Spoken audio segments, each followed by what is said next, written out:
Okay, so think about everywhere we've been in the browser so far is just saying, here's all our stuff. Okay, everything in this library and places has been saying, this is all of our stuff. Cool? When we go up to collections and then everything else that I'm going to talk about in this section for the next 5 videos, what we're looking at is how to find specific stuff. Okay? So all of these things is about the stuff I have. But now we're going to talk about finding stuff. Okay? So the first way we can find stuff is with collections. Now yours won't look like mine. If you put the mouse over collections and hit edit, you will see probably a bunch of colors here. And you can turn some on and some off. You can only have a maximum of 7 different ones here, which is a really bummer. Like, I would use a lot of these because I use these a lot. So you can turn them on or off with these yellow buttons here. And you can rename them. If I go done, go here, I can control click to rename them. Okay? Now, what this is this is a tagging system. If you know what a tagging system is, you know what this is. So let's say I'm going to go to drums here and say, like, this drum kit I really like. I really like the way this drum kit sounds.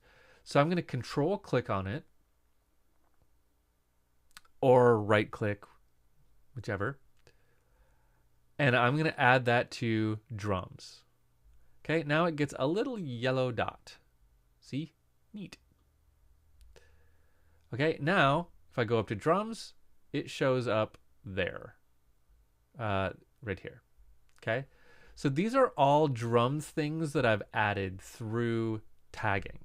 Okay, you can add whole folders, you can add individual audio files, you can add kits, you can add plugins.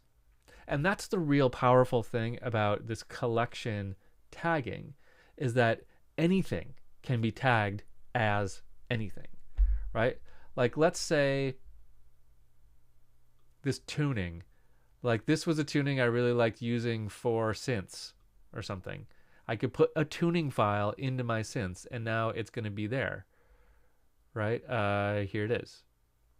Okay, I don't really want that there, so I'm going to control click on it again and untag it, and now it's going to go away if I just kind of reload that. So you could put anything anywhere. Okay, now I've seen people use this collections thing a bunch of different ways. I've seen some people use it for keys and pitch content of samples. I've seen people use it for like tempo related things, for whole tracks versus stems.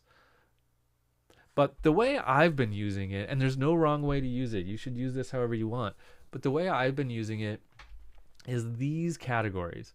So amp emulators. So I do a lot of guitar stuff where I plug in a guitar and play. So I'm always kind of experimenting around with different amp emulators. So I've got 3 of them here, and they each have a bunch of presets that I can play with.